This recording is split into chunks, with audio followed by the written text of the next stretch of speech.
Fala galera, bem-vindos a mais um vídeo aqui no canal do Ticker 11, mais um bate-papo com a gestão. E hoje eu estou com o Joaquim e o Fábio da Sequoia. A gente vai falar do SEQR11, bate-papo muito interessante para vocês conhecerem sobre o fundo, e mais importante, conhecerem também a visão deles sobre o mercado imobiliário, sobre a estratégia. Isso sempre tem um viés educacional muito importante. Boa tarde, Joaquim, boa tarde, Fábio, muito obrigado aí por disponibilizarem um pouco do tempo de vocês para esse bate-papo. Boa tarde, Danilo. Um prazer estar com você aqui. Oi, Danilo, obrigado pelo convite. Para a gente é um prazer aqui participar dessa live com você. Show de bola. Pessoal, vamos começar um pouquinho aqui falando de vocês, né? Quem é o Joaquim, quem é o Fábio, quem são essas pessoas aí que estão à frente do SEQR11? Beleza, vou me apresentar. Então, meu nome é Joaquim, eu sou o CEO da Sequoia. O Fábio depois vai falar um pouquinho dele, ele é o CFO, que também cuida da área é o diretor de relações com investidores. Sequoia é um partnership, né? A gente tem um grupo de sócios lá que trabalha no negócio, né? Que cuida do dia a dia do negócio, cada um dentro da sua área. E é uma empresa que ela começou há 30 anos atrás, fazendo gestão patrimonial, né? A história da Sequoia começou nesses 30 anos atrás, fazendo a gestão de ativos de renda, né? Ativos performados para renda, né? Com uma preocupação já desde o início de ter um controle muito, muito preciso do dia a dia da operação, de tudo que envolve a execução da estratégia de investimento, mas ao mesmo tempo ter uma visão um pouco mais ampla, assim, de portfólio de investimento e dos movimentos estratégicos que precisam ser feitos para você criar valor para esses portfólios, né? De lá para cá a gente veio crescendo, passou gradativamente a atuar também na área de incorporação, né?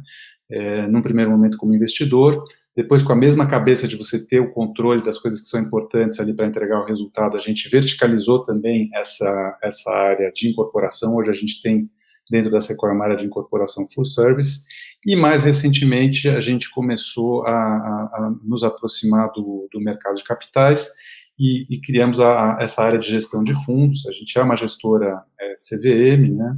E a gente tem aí um histórico de alguns fundos de investimento em imóveis para desenvolvimento no primeiro momento, mas depois para renda, como é o caso do SEQR11, né? O SEQR11 ele estreou na Bolsa esse ano, é o nosso primeiro fundo listado, e ele meio que sintetiza essa história toda, né? A gente foi desenvolvendo toda essa capacidade de execução, essa visão de mercado, essa inteligência financeira que a gente acredita que é muito importante, essa combinação dessas coisas a gente acredita que é o que é mais importante, né? A gente, num primeiro momento, ofereceu essa experiência, essa possibilidade de entrar com a gente nos negócios para investidores qualificados. Os primeiros fundos que a gente fez eram fundos fechados, e num segundo momento, agora, a gente está listando esse fundo, e aí tem uma base de investidores muito mais pulverizada, mas sempre com essa ideia de trazer essa experiência de investimento que tem governança, que tem transparência, que entrega bons resultados, que para a gente é o mais importante, né? Então, apesar da gente ser novo aí na Bolsa, tem um histórico muito longo.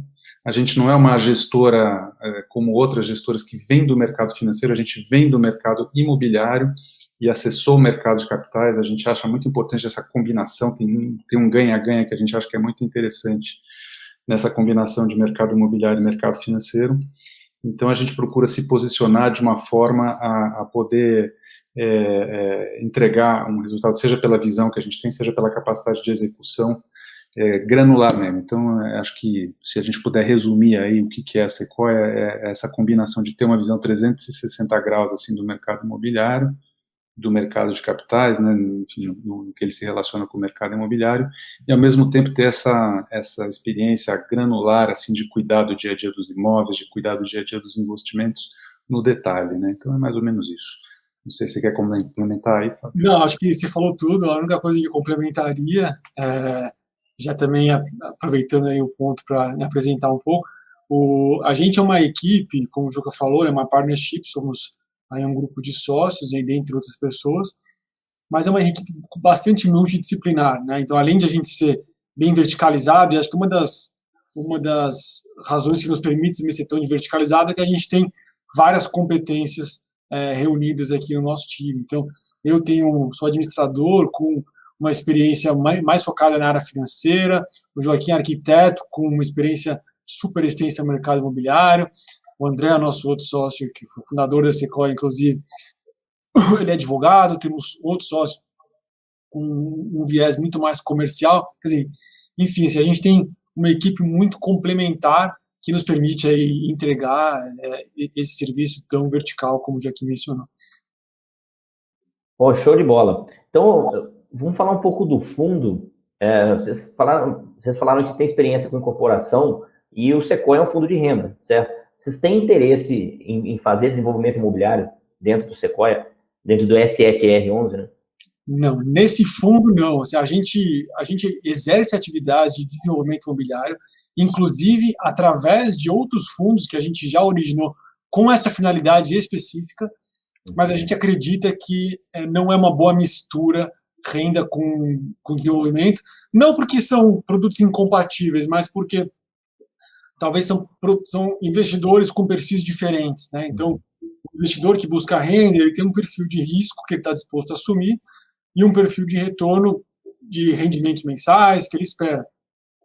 Um investidor de desenvolvimento, ele tem um perfil um pouco diferente, né? Ele tem um perfil de menos liquidez, porque ele sabe que o capital dele pode ficar empregado ali por mais tempo, ele assume um risco adicional, um risco de desenvolvimento, um risco comercial, em busca de um retorno maior, coisa que talvez o investidor de renda não esteja disposto a correr.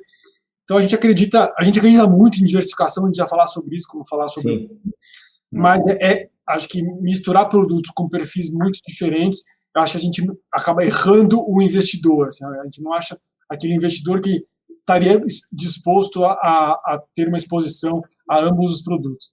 E tem uma coisa importante aí também, que é importante deixar bem claro que hoje o foco da área de incorporação ele está em empreendimentos residenciais, né? Portanto, é uma estratégia bem diferente mesmo do que a gente tem no SEQR11. Inclusive, nenhum dos ativos que compõem aí a carteira do SEQR11, que estão no fundo, foram originados pela Sequoia. Então, não tem nenhum tipo de confusão, nenhum tipo de conflito entre esses dois segmentos que a gente atua. Legal. Uma discussão que tem bastante aí no mercado é sobre, do ponto de vista do investidor, né? Eu sempre falo que a gente tem um filtro muito grande e a gente tem uma responsabilidade educacional muito grande no investidor de fundo imobiliário, que 80% deles vieram de 2019 para cá. Isso. Então, a gente tem que ter um filtro na percepção deles, e todo mundo que está no mercado, na minha visão, tem a obrigação de dar a mão para essa turma e fazer o pessoal evoluir, né? Mas uma discussão que acontece bastante é fundos especializados, só logística, só lajes corporativas, por exemplo, só shopping, e fundos híbridos, né, com um leque de opções de investimento mais amplo, que é o caso do SEQR11, né, que vocês têm aí como estratégia de investimento em logístico industrial, né, ou seja, galpões, tanto faz logística industriais. Se eu falar alguma besteira aqui, por gentileza me corrija, imóveis de varejo, fora de shopping center e lajes ou edifícios comerciais, né. Primeiro eu queria entender essa estratégia de ser híbrido, vocês, obviamente sim, vocês acham que isso é vantajoso versus ter fundos segmentados, né, especializados dentro do mercado imobiliário. Eu queria ver um pouco da visão de vocês sobre isso. A nossa visão vem justamente desse ponto que você mencionou agora, que o mercado ele é majoritariamente composto por investidores que são investidores desse produto há 2 anos, 2 anos e meio, no máximo. Então, acho que, como você falou, 80% dos investidores não estão familiarizados com esse produto há mais de 2 anos. 50% não estão há mais de 1 ano e meio. Então, eu acho que o investidor brasileiro ele ainda não teve tempo e oportunidade e experiência de vivenciar como esse tipo de produto se comporta em diferentes etapas do ciclo econômico, né? Como que ele vai se portar um ciclo de expansão, um ciclo de alta, de baixa de juros. E a gente está começando a ver coisas assim, a gente pegou de cara, né? Esse público pegou de cara uma pandemia que desorganizou tudo, mas diferente do mercado de ações, que as pessoas já são investidoras, quem é investidor já normalmente faz isso há muito tempo, esse é um produto ainda que é mais ou menos novo na carteira do investidor brasileiro médio.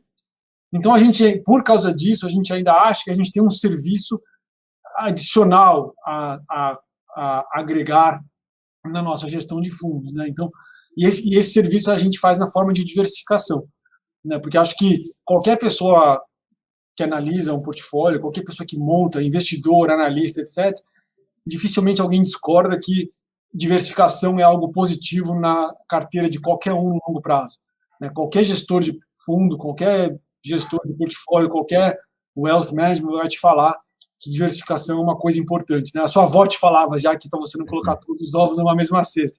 Uhum. Então, se a gente não faz a diversificação, por exemplo, se eu sou um fundo só de shopping center, eu transfiro para você, investidor, essa responsabilidade. Falo, você vai ter que determinar qual que é a diversificação melhor para você.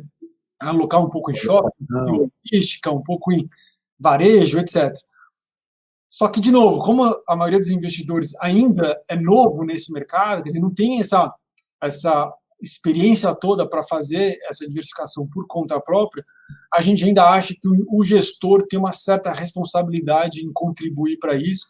Então, a nossa proposta é fazer um fundo que já entregue um pedaço dessa diversificação. Então, quando alguém compra uma cota do SECR11, ele não está exposto só a altas e baixas do mercado de logística, ele está exposto a uma cesta de ativos que é composta por um pedaço logístico, um pedaço industrial, um pedaço renda urbana, um pedaço imóvel mais com características de escritório, e a gente vai continuar crescendo assim. Essa busca por diversificação é infinita, a gente nunca vai chegar no ideal, que sempre que a gente melhorar um pouco, a gente já vai ver o próximo estágio, ver como pode melhorar, e sempre comprando imóveis de alta qualidade, mas que contribuam com a diversificação do fundo. Legal. Vocês fizeram um IPO agora, né, no comecinho agora de 2021. A gente ainda, todos nós, né, no mercado imobiliário como um todo, ainda bem impactado pela pandemia, e a gente está vendo principalmente o mercado de lajes corporativas, né, com essas incertezas e muita discussão a respeito do home office, e o mercado de varejo, né, bastante impactado aí pela circulação de pessoas. Está mais fácil comprar nesse momento? Vocês estão encontrando melhores oportunidades de compra, ou isso não teve relação? Quer responder, Luca? Não, assim, acho que a oportunidade de compra e de venda sempre tem, tá? E acho que é uma questão de segmento mesmo, assim. Tem segmentos que estão mais favoráveis em um determinado momento e tem segmentos que estão menos favoráveis num determinado momento para você comprar ou para você vender, né?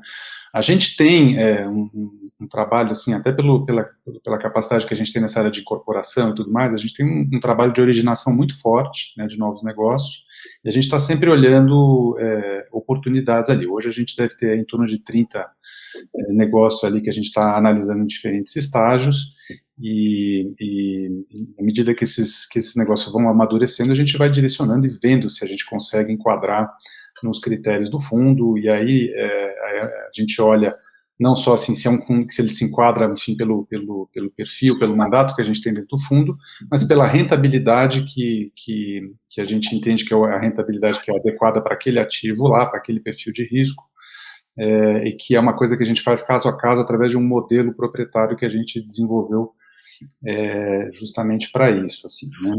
E uma coisa que é interessante é que a gente trabalha muito também muitas vezes a gente tem acesso a oportunidades fora do mercado também, por essa capacidade que a gente tem de atuar em diferentes áreas, por essa atuação 360 graus. Então, na verdade, para a gente, assim, a gente acha que tem oportunidade a qualquer momento no mercado, né? E a gente está constantemente olhando ali, buscando coisas que possam melhorar aí o perfil da carteira do fundo e que possam trazer uma rentabilidade melhor para o cotista, né? Vocês acham que, bom, vocês estão com essa visão de mercado imobiliário e com a experiência que vocês têm de mercado imobiliário, pegando um pouco desse gancho que eu comentei aí do impacto da pandemia, vocês imaginam de impacto no setor de lajes corporativas? A gente vê, pelos próximos imobiliários, pelo menos a impressão que eu tenho, que tem muita coisa com desconto na bolsa, né, falando de fundos aí, e um certo receio dos investidores com esse tipo de segmento. A gente vê fundos com metro quadrado em bolsa negociado muito longe ali do custo de reposição, inclusive, etc. Qual que é a visão que vocês têm para esse segmento? Está tendo um certo exagero aí de receio por parte dos investidores ou de fato, né? Tem um movimento que é cíclico e tem um movimento que é estrutural que a gente tem que olhar nesse caso ali, né? Então, a pandemia, ela acrescentou, vamos dizer, a esse cenário uma situação cíclica ali, muito acentuada, né? Quer dizer, teve uma série de entregas no último ano aí, em função da pandemia, em função das pessoas estarem trabalhando em casa, e isso é uma coisa que tende a se normalizar um pouquinho com o fim da pandemia. Esse ciclo, na verdade, ele tende a se encerrar à medida que as empresas forem voltando para o escritório. Mas o que está acontecendo também em paralelo é um movimento estrutural de algumas empresas reavaliando a necessidade de espaços e que tipo de espaços elas querem ter. Então, assim, está cedo para dizer ainda, a gente não consegue enxergar com clareza ainda o que aconteceu, é uma coisa que a gente vai realmente entender quais são os impactos duradouros aí, mais para frente. Mas o que a gente imagina é que, assim, a demanda por espaço de escritório, talvez ela até tenha uma redução em função do número de pessoas, do número de staff que você vai ter dentro no escritório ser menor, né, a partir de agora, porque algumas empresas conseguem se organizar com parte da equipe trabalhando em casa, trabalhando em outros locais, mas, por outro lado, você tem movimentos contrários ali que também estimulam essa demanda. Então, o que as empresas têm sentido cada vez mais falta de espaços colaborativos. Quer dizer, hoje em dia a necessidade que as empresas têm de espaço de escritório é muito menos para você ter aquele mesão onde fica todo mundo trabalhando lado a lado, lá que era, vamos dizer, o padrão dos escritórios até alguns anos atrás, e cada vez mais, isso até antes da pandemia já estava acontecendo, as empresas estão mudando para espaços colaborativos que permitem uma interação maior dos funcionários. Então isso, nessa economia colaborativa que a gente vive hoje, isso é muito importante. E isso exige espaço, um volume de espaço grande, muitas vezes maior, assim, se você fizer uma conta ali de metros quadrados por cabeça ali, às vezes exige até uma quantidade maior de espaço, e exige espaços com qualidade diferente. Então a gente acha que tem um movimento que compensa o outro, aí vamos dizer nisso, a gente não sabe se o net, se o líquido disso é zero ou não, né, em termos de absorção, mas a gente acha que, assim, a gente está longe de um cenário aí onde as empresas vão abrir mão de espaço de escritório, né. Agora, você tem um novo estoque que está chegando, que é um novo estoque de alta qualidade, né, estou falando de São Paulo especificamente, mas isso acontece em outros mercados também, que obviamente vai pressionar prédios que estão mais obsoletos e que têm uma infraestrutura pior. Então esse flight to quality é uma coisa que a gente vai assistir, né, um ponto de atenção aí para quem está posicionado em imóveis que não tem esse padrão tão alto assim. É sempre uma coisa que o Fábio fala, ele tem muita razão, assim, quer dizer, o quanto esse imóvel é estratégico para a empresa. Então a gente, por exemplo, a gente tem lá de escritório no fundo, que são imóveis que, você fala, bom, tem um imóvel que está no Rio de Janeiro alugado para uma empresa de call center, pô, mas o mercado de escritório no Rio de Janeiro, o mercado de lajes comerciais no Rio de Janeiro está derretido, né, então, enfim, está certo você ter esse tipo de coisa, mas esses imóveis especificamente são imóveis que são muito estratégicos para as empresas que estão alugando, são imóveis que geram receita, inclusive, para essa empresa. Então, esse tipo de coisa que você tem que estar olhando, assim, não tem fórmula e tem que estar muito atento aos movimentos que estão acontecendo. Legal. O mercado de varejo, né, que também foi bastante impactado pela pandemia, vocês não pretendem investir em shoppings, né? O objetivo de vocês é varejo de rua, né? Por quê? Qual que é a ideia do não investimento em shopping ou a preferência pelo varejo de rua? Não, shopping, a diferença de shopping tem basicamente 2 pontos, assim. Um é o tamanho do investimento, a concentração que você tem que ter para misturar com outros ativos no fundo, em geral são ativos muito grandes, mas principalmente, Danilo, no nosso caso específico aqui do CQR11, o shopping ele tem uma operação específica, né? Ele tem uma operação diferente, não é uma operação tão igual quanto o imóvel tradicional. E aí a gente, um dos critérios que a gente utiliza para adquirir um imóvel é o quanto a gente tem experiência naquele imóvel, quanto a Sequoia, ao longo dos 30 anos, administrou, comprou, vendeu, comercializou imóveis dessa natureza. E esse grupo de imóveis que a gente escolheu focar, o Sequoia 3, esse que você falou, logístico industrial, laje ou edifício comercial e pontos de varejo de fora de shopping center, a gente tem extensa experiência em gerir, comprar, vender, desenvolver, às vezes, porque a gente fez isso muitas vezes ao longo de 30 anos. Shopping center, a gente não tem essa expertise tão enraizada na Sequoia. Então, a gente não se sente tanto confortável, como outras casas que fazem isso há décadas, a gente não se sente tão confortável para saber avaliar e saber escolher e operar um imóvel com essa característica dentro do fundo. Então, a gente, obviamente, tem que se conhecer muito bem, tem que saber onde estão as nossas vantagens competitivas, onde a gente pode prestar um serviço que ninguém mais consegue prestar para o investidor. Mas o mandato de vocês permite, né? A gente está falando hoje de um fundo que está com 170 milhões de patrimônio líquido, aproximadamente. Tecnicamente, né? O mandato permite, o nosso mandato permite investir em imóveis de várias naturezas, só que a gente limitou a atuação nesses 3 macro segmentos que eu mencionei agora. Legal. E, por fim, o segmento de galpões, que vocês também aí está dentro do radar de vocês. Esse segmento continua sendo bastante demandado, né? A gente está vendo o e-commerce só crescendo, galpões específicos aí para o e-commerce, last mile, galpões de alta qualidade. Para esse segmento, eu acho que talvez seja o grande estabilizador do portfólio, né? Esse é um segmento que teve uma combinação positiva desses 2 fatores que eu falei antes ali, que é o fator cíclico e o fator estrutural, né? Então, você já tinha, na verdade, um crescimento da demanda por esse motivo, especificamente por esse motivo aí do crescimento do comércio eletrônico, né, perto de grandes centros e tal, e essa demanda se acentuou em função da pandemia, porque ela acelerou, na verdade, essa migração do consumidor para comércio eletrônico, né? Então, hoje em dia, as pessoas estão muito mais confortáveis, muito mais à vontade para fazer compras online do que elas estavam antes, e isso foi impulsionado realmente por uma necessidade que as pessoas tiveram em função da quarentena, de ter que ficar em casa, tudo isso. Então, aí no caso foi uma combinação positiva, mas assim, de novo, a gente acha que os efeitos são duradouros mesmo, né? E a gente felizmente está indo bem, assim, os imóveis que a gente tem nesse segmento. Legal. Vocês citam também que a ideia é focar em 2 perfis de risco, né? Core Plus e Value Add.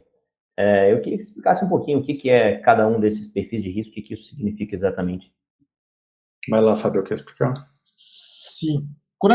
Isso entra um pouco mais no critério de seleção de ativos, né? Então, uma vez que a gente definiu os segmentos que a gente atua, a gente tem o critério nosso de seleção de ativos, né? Como que a gente escolhe ativos nesses segmentos.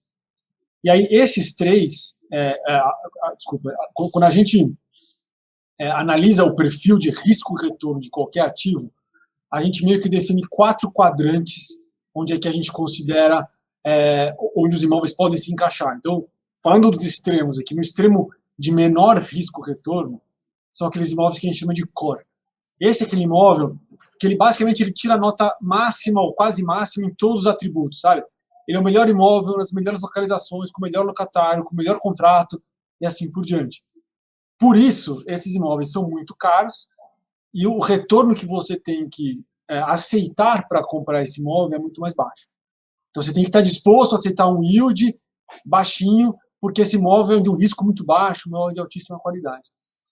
Agora, migrando para o outro espectro, para o final do espectro, a gente tem um quadrante que a gente chama de oportunístico. Esse é aquele imóvel que você, para assumir, para buscar um retorno a mais, você precisa buscar alguma coisa diferente. Então, algum movimento especulativo, algum risco de desenvolvimento, risco comercial. Quer dizer, é onde você busca, no outro você buscava segurança, nesse aqui você busca retorno. Só que quando a gente analisa esses 2 segmentos dos extremos, a gente analisa, na nossa opinião, o equilíbrio da relação risco-retorno é desbalanceado.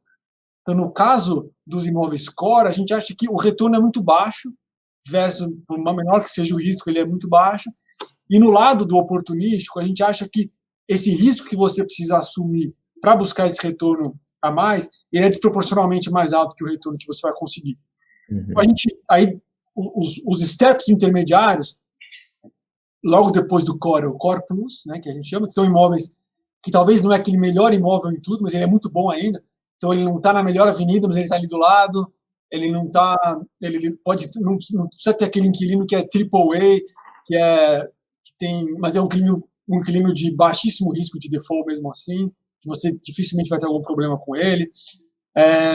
Ele pode ter ali algum potencial de valorização ainda, porque você pode fazer uma micro mudança nele, alguma coisa assim. E o step seguinte, o outro step intermediário, é o value add, né, que você assume um pouquinho de risco adicional, pode ser que você tenha que fazer alguma transformação, mas ainda assim você está assumindo muito menos risco do que um imóvel, por exemplo, desses que a gente chama de oportunístico. Então, isso acaba naturalmente nos trazendo para imóveis que tenham proteção de principal, proteção do capital, que é super importante, né? Porque como a gente não está assumindo esse risco muito grande, o risco de perder o capital é muito baixo, mas ainda assim os imóveis, além da renda, eles também trazem um potencial de valorização, porque a gente não está comprando aquele imóvel que é o melhor em tudo, portanto já está no máximo do seu valor possível. Então ele ainda pode valorizar alguma coisa. Então a gente acha que esse equilíbrio é onde residem as melhores oportunidades de compra. Entendi, perfeito. Ficou claro. O que vocês esperam no curto, médio prazo aí para o fundo em termos de crescimento, né? Novas emissões em vista? Vocês planejam fazer novas emissões? Como é que funciona esse processo para vocês? Vocês buscam primeiro o que comprar antes de fazer uma emissão? Ou vocês fazem a emissão e saem buscando depois? Como é que funciona esse processo aí dentro da sequência? Primeiro que o crescimento, na nossa visão, ele é benéfico em todas as frentes que você possa imaginar, né, que você possa analisar. Então, ele ajuda a reduzir qualquer concentração de risco, ele melhora a diversificação, reduz custo fixo, portanto, ele melhora a rentabilidade para o investidor. Quer dizer, o crescimento, a gente vai perseguir o crescimento, melhora a liquidez, exatamente. Então, a gente vai perseguir o crescimento porque ele traz muitos benefícios para todos os envolvidos aqui. Então, os investidores vão sempre se beneficiar de um fundo que é maior. Aí, esse ponto que você mencionou é super importante. Então, acho que a gente tem um compromisso, né, de trazer dinheiro que seja para um uso carimbado, que a gente fala. Né? Então, a gente não tem a estratégia de ir lá no mercado, captar uma quantia de recursos ali, fazer uma emissão, colocar o dinheiro no caixa, e aí vamos lá, vamos começar a buscar imóveis para gastar esse recurso. Isso a gente acha que vira e mexe, cria uma ansiedade nos investidores, porque ninguém nunca sabe a velocidade que você vai conseguir aplicar esse capital no mercado, e cria, às vezes, também uma necessidade de aplicação rápida desse recurso, né? Porque enquanto esse dinheiro não é utilizado, ele fica lá, entre aspas, queimando, né, no fundo, quer dizer, trazendo rentabilidade muito abaixo do que ele deveria, então acaba criando um incentivo ruim para a gestora ter que ir atrás de imóveis em uma velocidade que talvez não seja a velocidade ideal. Então a gente gosta muito de fazer, como a gente fez no nosso IPO, quer dizer, reunir uma quantidade de imóveis já pronta e ir ao mercado para captar para aquele fim exclusivo. Isso a gente acha, lógico, dá mais trabalho, é muito mais difícil do que fazer o primeiro caso, mas a gente acha que é onde cria maior retorno para o investidor. Legal. Desculpa, você ia falar alguma coisa? Não, o último ponto só é que assim, a outra preocupação que a gente tem é fazer emissões que criem valor para o nosso investidor. Então, a gente acabou de terminar em agosto aqui a segunda emissão do nosso fundo. A gente fez a primeira em fevereiro, a segunda agora em agosto. Essa segunda emissão a gente fez de um jeito bem pouco tradicional no mercado. Né? A gente queria fazer a compra de metade de um imóvel que a gente já tinha a outra metade, a gente queria ficar com 100% dele. Então, a gente negociou com o proprietário desse imóvel, que era um outro fundo, para, ao invés de a gente captar no mercado e dar o dinheiro para ele, que a gente pagá-lo com cotas do fundo. A gente emitiu cotas do fundo e entregou para ele como pagamento. E o mais interessante disso é que a gente fez com um preço de cota que era 30% acima do preço de mercado. Então, aquele investidor que não queria exercer seu direito de preferência, ele não se viu prejudicado, porque a diluição que ele teve foi um valor 30% acima daquele que o fundo estava sendo negociado. E para completar a história toda, quer dizer, a gente aumentou o dividendo por cota. Né? Então, no dia seguinte, a gente passou a pagar 3% a mais de dividendo por cota do que a gente pagava no dia anterior. Então, isso, eu usei esse exemplo para ilustrar, porque a gente sempre coloca o interesse do nosso investidor à frente do nosso e utiliza isso como marco para promover o crescimento do fundo. Muito bom. Isso realmente foi sensacional. A engenharia financeira envolvida foi sensacional. É algo que a gente não vê acontecer, né? A aquisição sendo feita com pagamento via cotas do fundo imobiliário. Eu ia perguntar para você justamente isso na sequência, né? E você comentou da ansiedade de fazer uma emissão e ficar com dinheiro em caixa. O que gera muita ansiedade para o investidor também é a emissão feita abaixo do VP, né? Principalmente se tem um desconto muito grande em cima do valor patrimonial. Talvez uma ou outra faça sentido, né? Quando está sendo comprado um imóvel de um desconto e tal. E até faço uma crítica do mercado em geral, óbvio que há exceções, mas às vezes falta clareza na gestão de explicar uma emissão abaixo do VP, por que ela está gerando valor ao invés de tirando, se é que está, né?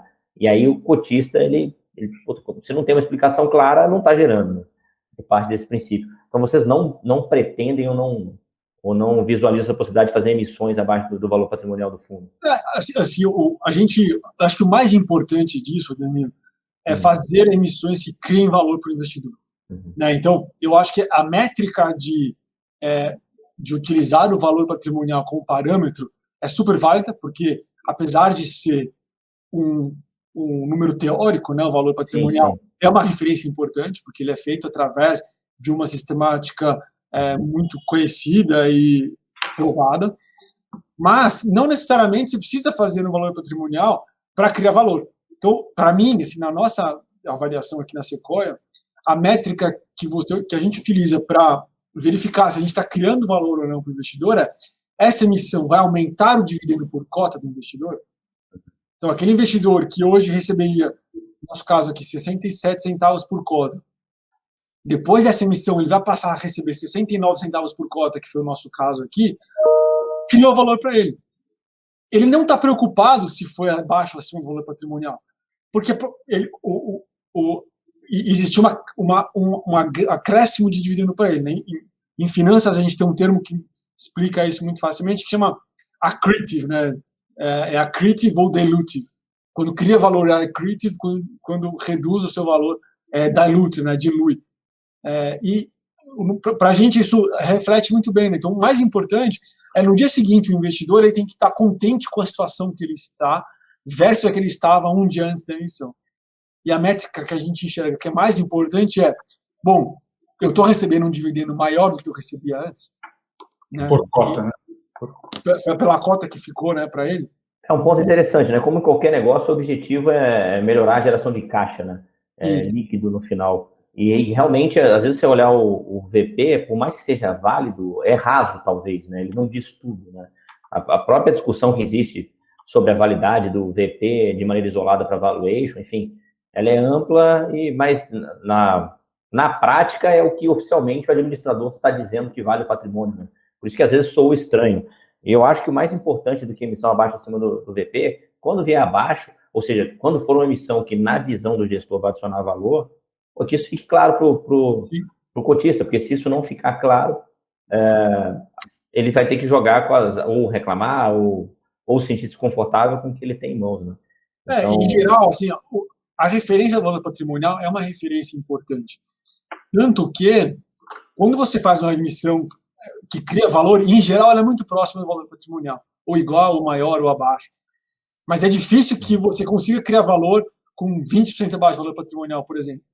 Isso é muito difícil, porque você precisaria de uma aquisição que seria basicamente impossível de acontecer. Então, essa referência acaba sempre sendo estando no nosso radar, a gente nunca vai fugir dessa referência, mas esse para a gente é uma métrica secundária. A primária estou criando valor para o cotista, sim ou não? Legal, muito legal esse ponto. Por fim, pessoal, queria que vocês falassem um pouquinho de guides de distribuição. Alguns gestores já têm colocado isso no relatório, isso é um elogio que eu faço geral ao mercado também. É muito interessante quando o gestor mostra, a gente sabe que o ativo de renda variável, que pode acontecer uma inadimplência no meio do caminho, pode acontecer a necessidade de uma despesa aí inesperada, mas de uma maneira geral, quando existe uma banda de distribuição, principalmente olhando o perfil do investidor de fundo imobiliário, que em geral quer renda, né? Isso ajuda demais, né? Isso dá uma clareza muito grande ali para o investidor tomar a decisão dele de entrar em determinado fundo ou não. Né? Ele vai ter uma visão muito mais clara sobre o retorno do capital, sobre o capital investido ali, com foco na renda, né? Que geralmente é o que o investidor quer. Então, eu queria que vocês comentassem um pouquinho sobre isso também. Tá, bom, assim, primeiro, a gente faz gestão de recursos de terceiros há basicamente 30 anos, né? Então, a gente talvez seja pouco conhecido do mercado de capitais, porque o SECR11, né, o Sequoia 3, ele é o nosso primeiro fundo listado na B3, que tem cotas negociadas na Bolsa, Então as pessoas, o nosso mercado de capitais talvez não conhecesse tanto a gente assim, mas a gente faz gestão de recursos de terceiros, a gente ficou fazendo 15 anos exclusivamente de gestão de recursos de terceiros na forma de imóveis, né, gerindo imóveis de terceiros, mas a gente também é gestor de fundos que não eram fundos listados há quase 15 anos também. E uma coisa uma disciplina que você cria, né, por gerir recursos de terceiro por tanto tempo, é governança, transparência, comunicação bem feita, etc. Então, isso é uma coisa muito enraizada aqui na Sequoia. Então, logo que a gente listou o nosso fundo, a primeira coisa que a gente fez, até antes da primeira negociação do fundo na B3, que foi dia 26 de fevereiro, a gente já tinha soltado um guidance, né, basicamente para esse período agora, que era até outubro, até setembro, desculpa, que era um guidance de R$1 milhão por mês, que era 67 centavos e meio por cota, que a gente cumpriu à risca, inclusive a gente cumpriu pelos primeiros 5 meses e superou nos meses seguintes, então a gente entregou esse 0,67 por cota, fevereiro, março, abril até junho, depois julho e agosto a gente superou esse valor, a gente já está em 69 centavos por cota. E a outro ponto que desde o início a gente já tinha dado para o nosso investidor também a transparência com relação aos movimentos dos nossos contratos de locação. Então, tem um contrato específico, era o contrato nosso de Nova Madureira, que ele ia ter uma redução muito grande agora a partir o último mês agora é setembro, a partir de outubro ele já entra um contrato novo, em termos de caixa, né? Em setembro já entrou em vigor um contrato novo de locação com valores bem mais baixos do que tinha antes, porque era um contrato atípico muito antigo. E a gente vinha falando que a gente está trabalhando aqui para compensar essa redução através da distribuição de um recurso de um outro imóvel que estava no mais pé, que a gente não conseguia distribuir e tal. Bom, e a gente acabou muito oportuno até essa pergunta, porque a gente acabou de fazer uma divulgação de guidance para os próximos meses, até junho do ano que vem. Então, a gente vai distribuir no próximo mês agora, através do nosso guidance, o mesmo valor que a gente distribuiu de agosto, né? Então, referente a setembro, que paga em outubro, a gente vai distribuir os mesmos 0,696 por cota, e do período de setembro, né, competência, digamos, que paga em outubro, até maio do ano que vem, que paga em junho de 2022, a gente vai distribuir, aí a gente deu um guidance de um intervalo entre 0,61 e 0,66 centavos por cota, que depois vai subir para 0,65 a 0,70 a partir de junho do ano que vem. Então, acho que é importante, a gente gosta de dar essa transparência, e já é o segundo guidance que a gente está dando, justamente para que o investidor saiba o que esperar do nosso fundo, onde que vai residir, onde que a gente vai trabalhar para residir a distribuição mensal de dividendos para ele. Legal, eu acho isso sensacional, muito importante, inclusive não só pela tranquilidade que dá para o investidor, mas até pelo aspecto educacional, né? A gente vê muita gente vindo do mercado imobiliário tradicional, né? É o senhor que tinha um apartamento de aluguel, tinha uma casinha de aluguel e está vindo aqui para fundo imobiliário, e lá ele tinha a previsibilidade. E a gente vê vários fundos aí, o que é normal, é um ativo de renda variável, fazendo uma oscilação de distribuição e sem formar alguma previsão. Tá tudo no relatório gerencial, mas a gente não vai esperar que todo mundo saiba ler ali uma DRE, saiba olhar um contrato, saiba fazer uma previsão em cima do reajuste que talvez aconteça daqui a 3-4 meses, etc. Então, parabéns por divulgar esse tipo de informação, é algo que a gente gostaria de ver bastante aí no mercado e que os fundos que ainda não fazem comecem a aderir. Realmente no relatório gerencial, e isso que eu falei agora está super detalhado no relatório gerencial de agosto, que a gente acabou de divulgar. Então, eu convido todo mundo que quiser explorar um pouquinho mais esse tema, fica à vontade para ir lá, olhar no relatório gerencial, está muito mais detalhado do que não precisa ficar indo lá, lendo o contrato, vendo data de reajuste, está tudo super mastigado. Mas, óbvio, ainda restando alguma dúvida, a gente fica à vontade. A gente tem feito calls, né, de divulgação de resultados, sempre nessa linha aí de transparência e de clareza, né, com relação ao que a gente está fazendo. Então, inclusive essa semana tem, né, Fábio, agora sexta-feira? Isso, sexta-feira tem. A gente faz essa divulgação também em lives ali, que estão à disposição de todo mundo, quem quiser é só acessar lá, é super fácil, tem um canal lá para você. Exato, essa é uma outra inovação que a gente trouxe no mercado de fundos, que acho que talvez, eu não sei se alguém já fez antes que a gente, mas eu nunca tinha visto, que é uma coisa que talvez seja muito mais comum no mercado de empresas, né? Então as empresas de capital aberto estão acostumadas a fazer calls de resultado. A gente começou a fazer desde julho calls de resultado para o fundo também. Então, vocês estão fazendo mensalmente? Mensalmente, a gente já vai fazer agora o terceiro. Então a gente se coloca, primeiro que a gente apresenta todos os resultados do fundo, mas mais importante que isso, Danilo, a gente se coloca à disposição, a gente aproxima a gestão do investidor.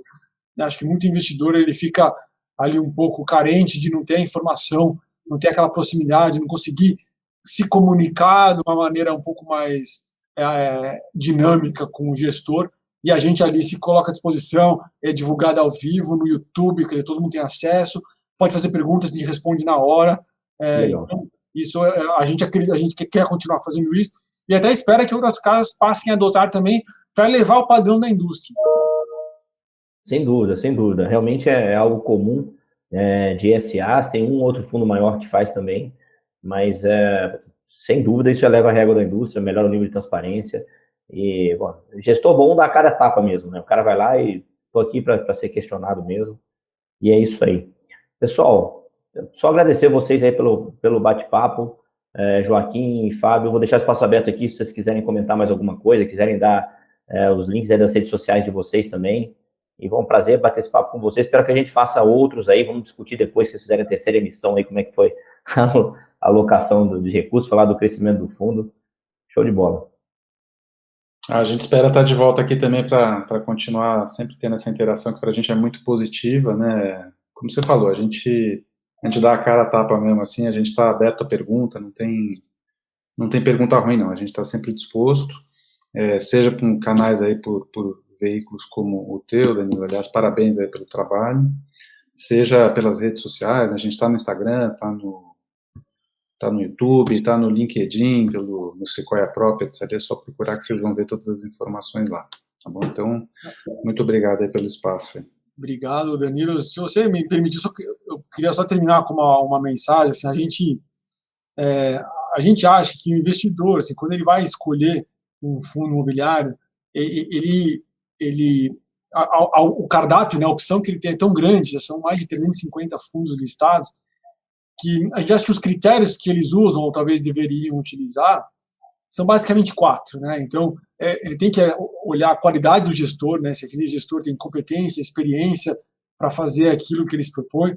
Tem que analisar a qualidade do portfólio dos ativos, se ele gosta, se ele concorda com aquela montagem de portfólio. Tem que estar confortável com a estratégia do fundo, né? Como que o fundo vai seguir dali em diante, quais novos imóveis que vão ser adicionados. E, por fim, um quarto critério que talvez seja que é o mais conjuntural, né, de todos esses, é o preço, né? Então, afinal das contas, não adianta ser bom em tudo e estar super caro, com yield baixíssimo, que ninguém vai querer entrar.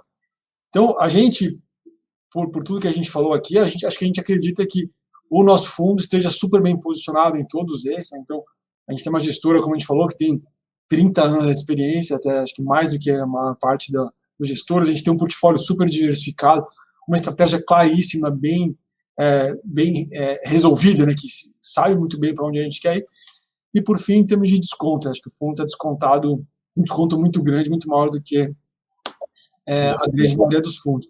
Então, eu convido todo mundo aqui que assistiu a olhar melhor o nosso fundo, analisar os nossos materiais. A gente divulga também um relatório gerencial super detalhado. A gente tem um call diário, sexta-feira teremos mais um aqui, então convido todo mundo a participar. Fica gravado os anteriores, se quiserem ver os anteriores também, estão todos lá gravados no nosso canal do YouTube. As nossas redes sociais também está cheio de informação. Sequoia Properties pode procurar em LinkedIn, Instagram, Facebook. E o nosso site, logicamente, né, o secr11.sequoiaproperties.com.br, e é nosso canal de RI. Então, a gente está aí com múltiplos canais de atendimento. Todo mundo que quiser, a gente está totalmente à disposição. Agradeço demais aqui a participação. De novo, parabéns também pelo trabalho, pelo canal. e a gente nos coloca à disposição. Qualquer dúvida é só procurar a gente pelos canais de RI. Pô, legal, galera. Muito obrigado mais uma vez. Pessoal, isso aí foi mais um bate-papo com a gestão aqui no Ticker 11. Espero vocês aí no próximo vídeo.